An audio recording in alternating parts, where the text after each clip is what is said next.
My mom moved to India a week after graduation and got a job teaching English. Louis was born a year later.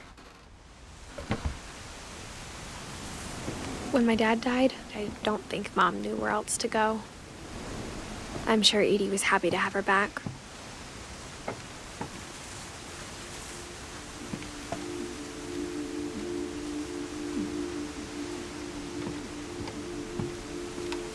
The house had to get a little bigger, but Edie was used to that.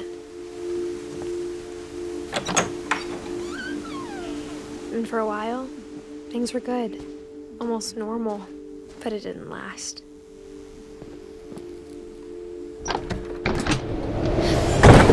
The beginning of the end was Milton's 10th birthday, when Edie gave him a castle.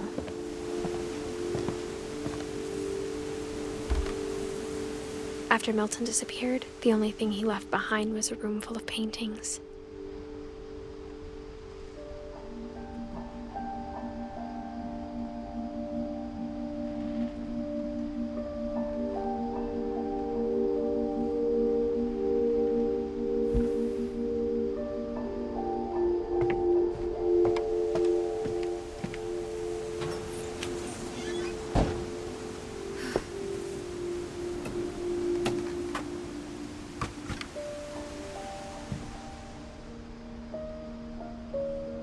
I think Edie was happy to finally have another painter in the family.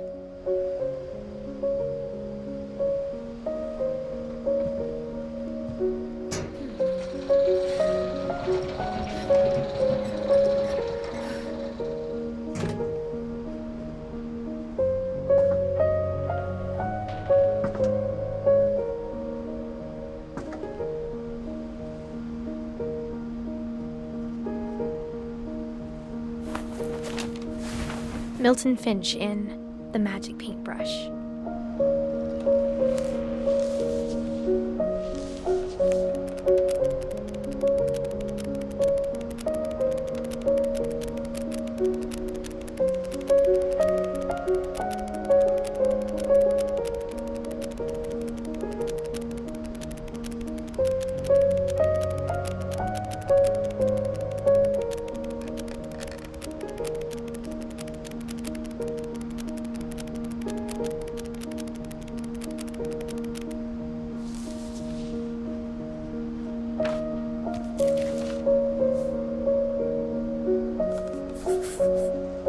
I was 4 when Milton disappeared.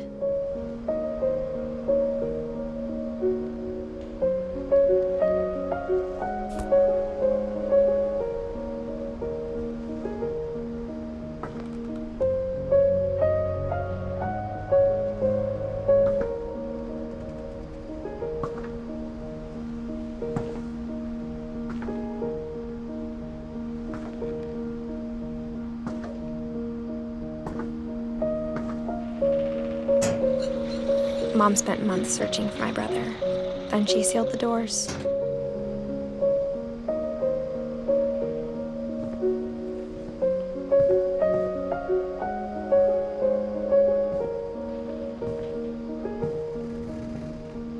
Whatever Milton had found in the house, Mom didn't want it getting out.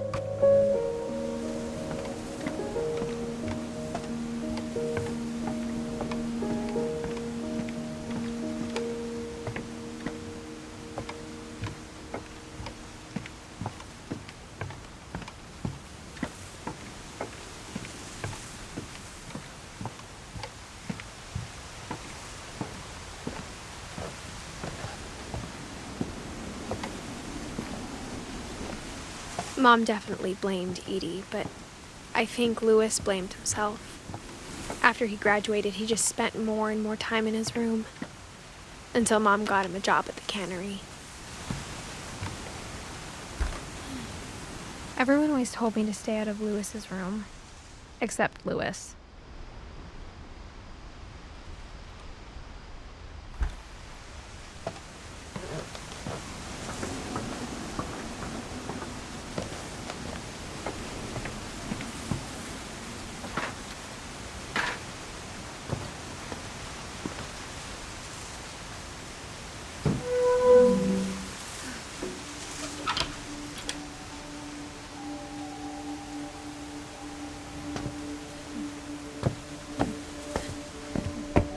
Lewis's room smelled very, very familiar. That part of him lived on.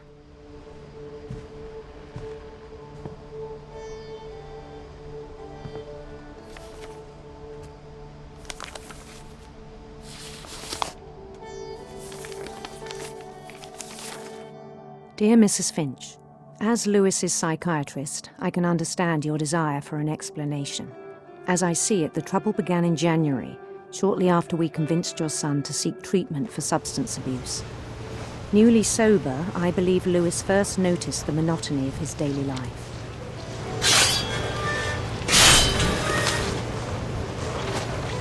He kept working at the cannery, but he withdrew part of himself. In our sessions, I saw the same behavior. His mind began to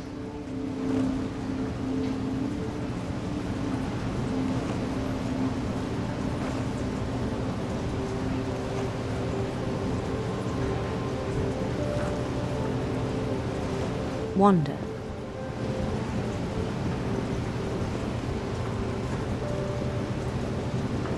I asked him to describe it. He said he started small, imagining a labyrinth. He'd feel his way about.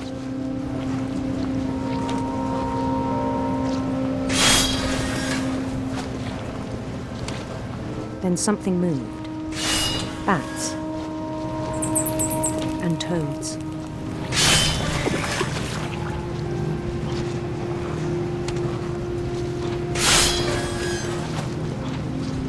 And things that have not names. He knew it was all in his head.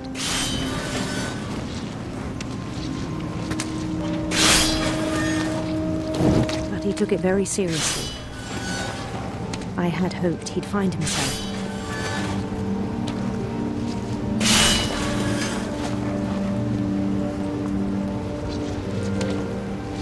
But he found something more. I worried about him then. Daydreaming at the cannery. I spoke with his boss. But he said Lewis had become a model employee. Methodical, tireless, focused. Like a whole new Lewis.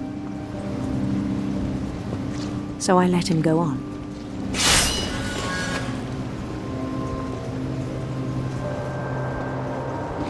I even encouraged him. It seemed very promising at first. He told me he'd made a new friend.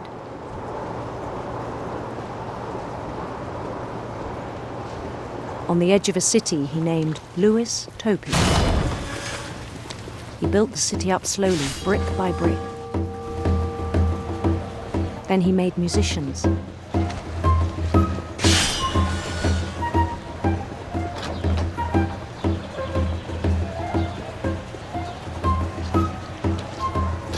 And songs for them to play. He talked about starting a band. And he was always humming something. Every day his imagination grew stronger.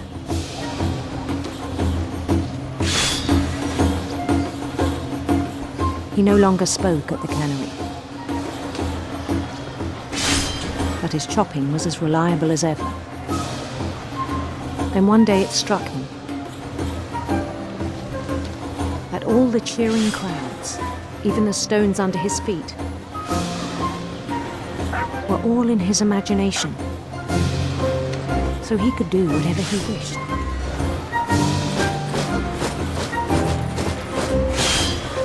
He held an election for mayor, and he won. They begged him to stay, but his mind was already wandering.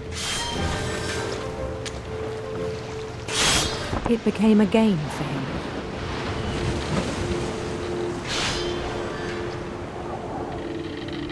He'd conquer a city, then immediately push on. New Louisville. St. Louis. He started drifting away from our reality.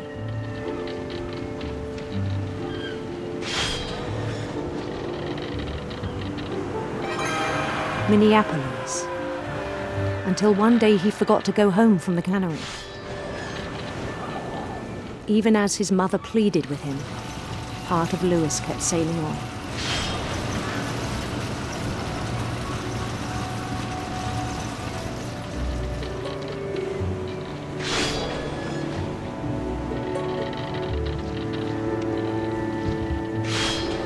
In Louisburg, he heard rumors of a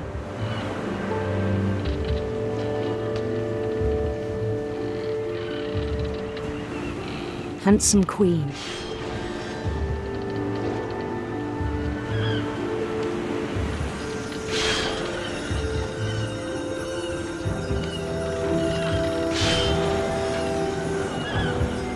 The queen was on her own quest for radiant rainbows.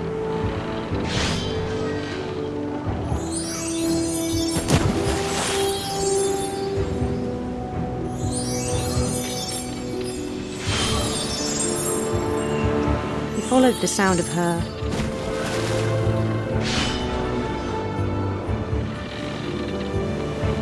silver harp.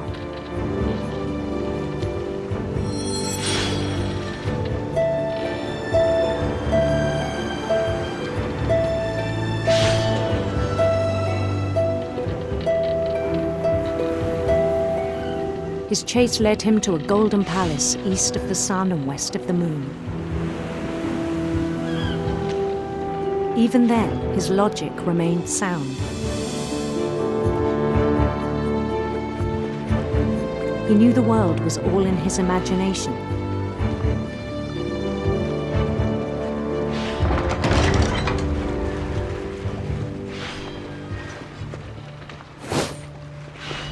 But he was so proud of having created it. In his own eyes, he'd become something greater than a king.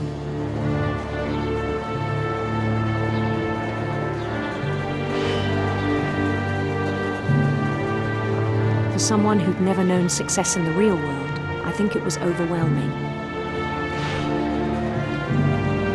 And then it struck him that the real Louis was not the one chopping salmon, but the one climbing the steps of a golden palace.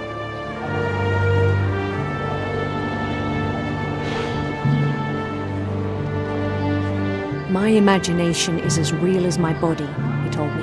It was hard to argue with him.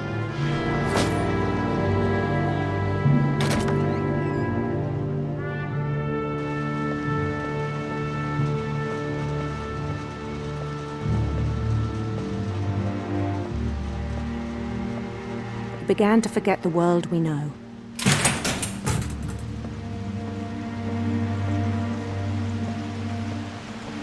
I think it pained him to remember Louis, the cannery worker.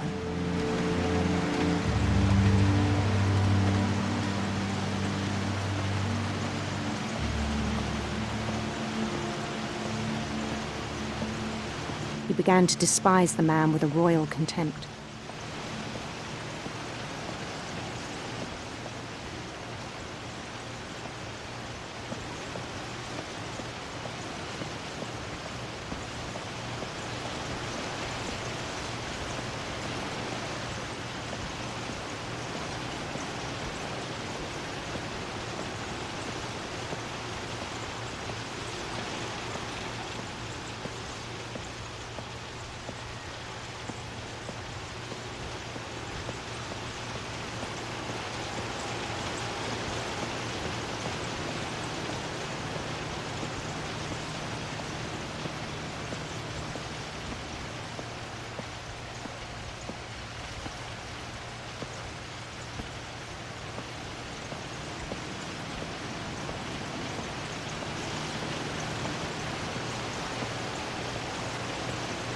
I still thought I could save him.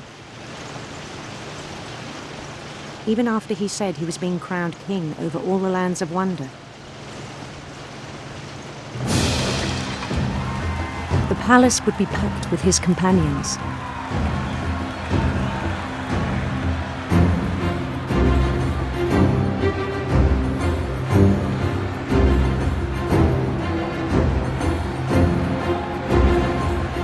Including the wise Calico who'd insisted on inviting him.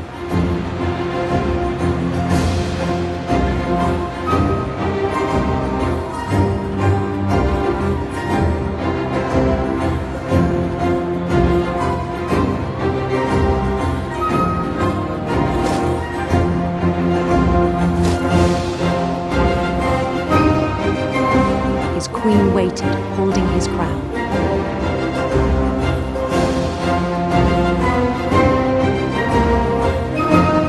There was only one thing left to do.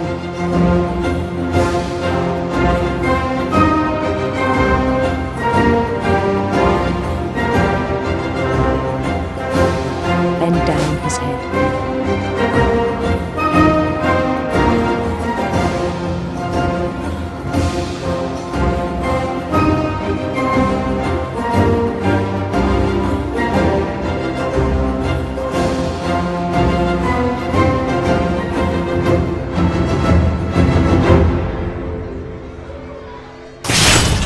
The rest I think you know. Mrs. Finch, your son was a kind man who will be missed by all of us who knew him.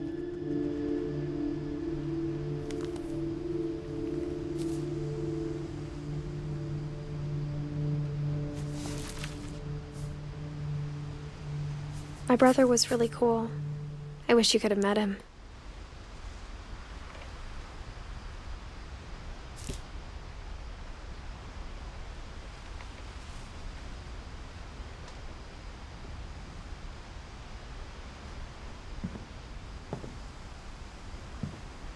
Lewis and I spent a lot of time playing games together, but he was surprisingly bad at them. He died a lot.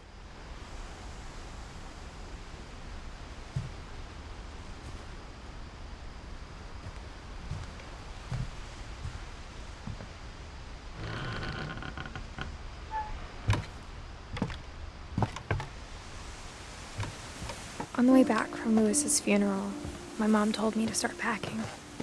She waited until the day before we left to tell Edie. I'm not sure if she wanted to make it easier or harder.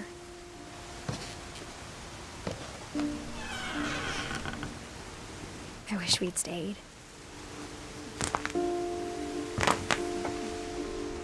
But I understand why we left.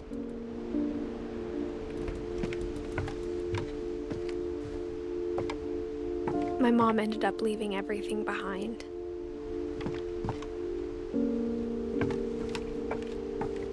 What happened that night had been coming for a long time.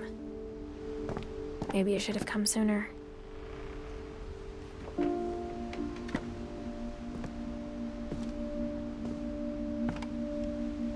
But it had to end one way or another. All that's left now is to tell you about that last night.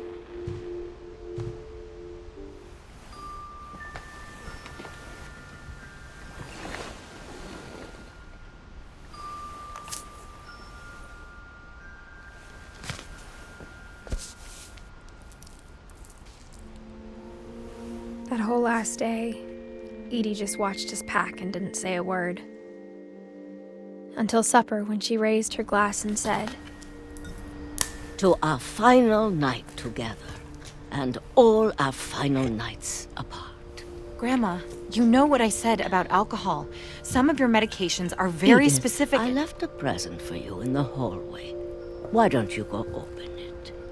The grown-ups have to argue now. I'm sorry, you're right. We're all leaving tomorrow. Let's just enjoy our last... I'm not leaving. Edith, you're excused.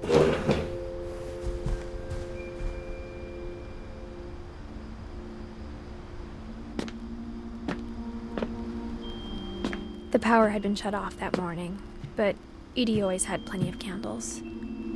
When my mom sealed the library, I don't think she knew about the other entrance, or that Edie had a key to it.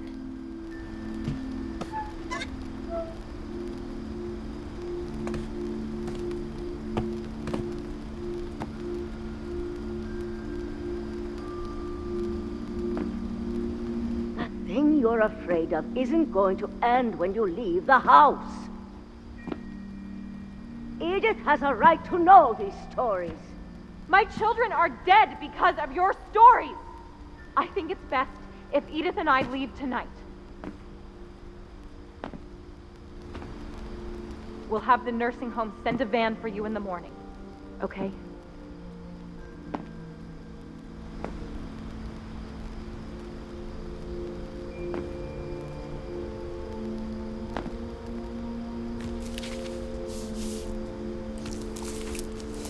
Dear Edith, there's so many stories I wish I could tell you, but there's only time for one. This is about what happened on the night you were born. That night, the tide went way, way out. It was the first and last time I ever saw the old house aground. There'd been an earthquake out in the middle of the ocean. They called it the lowest tide in 1,000 years. God, it smelled awful. You know, I've seen that house every day of my life. But I never thought I'd go back to it. When the fog rolled in, I lost my way.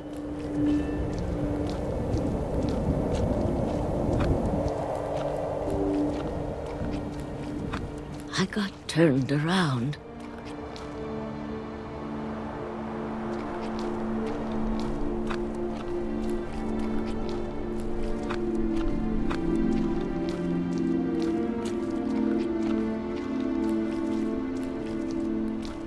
I started seeing things.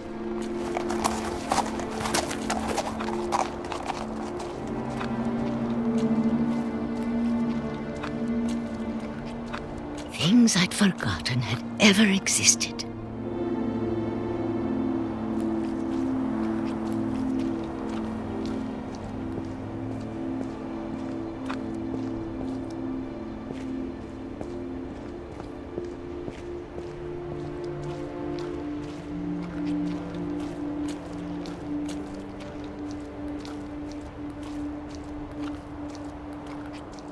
But when I saw them, they felt like old friends. That night, a lot of things came back to me. Or maybe I came back to them.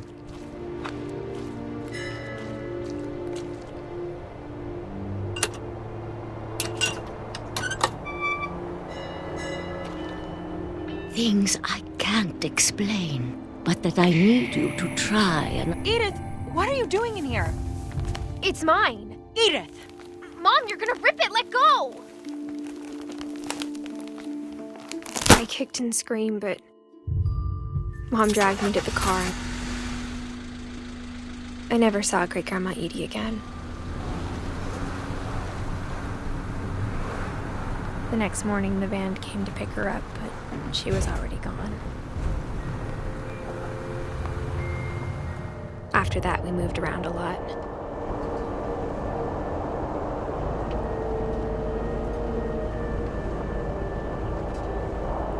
We both tried to make the best of it.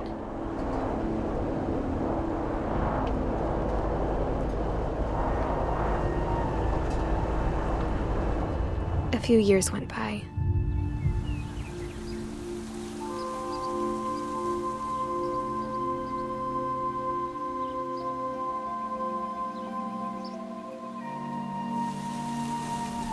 My mom didn't like to talk about it. But she started getting sick a lot. The rest happened pretty quickly.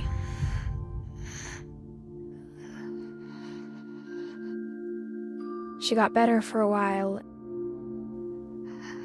and then she didn't.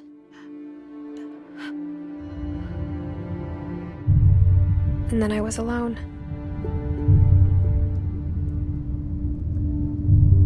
The last Finch left alive.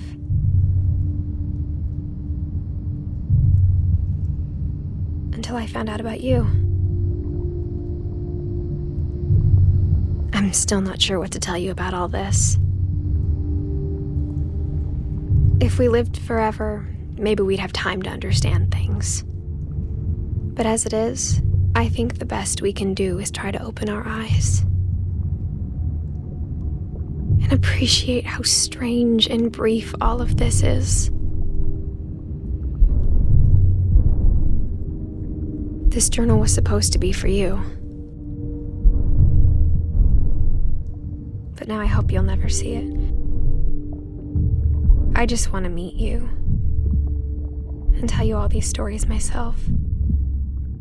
But I guess if you're reading this now, things didn't work out that way.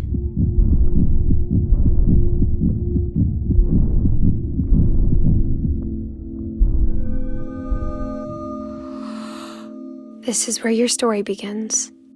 I'm sorry I won't be there to see it. It's a lot to ask, but I don't want you to be sad that I'm gone. I want you to be amazed that any of us ever had a chance to be here at all. Good luck.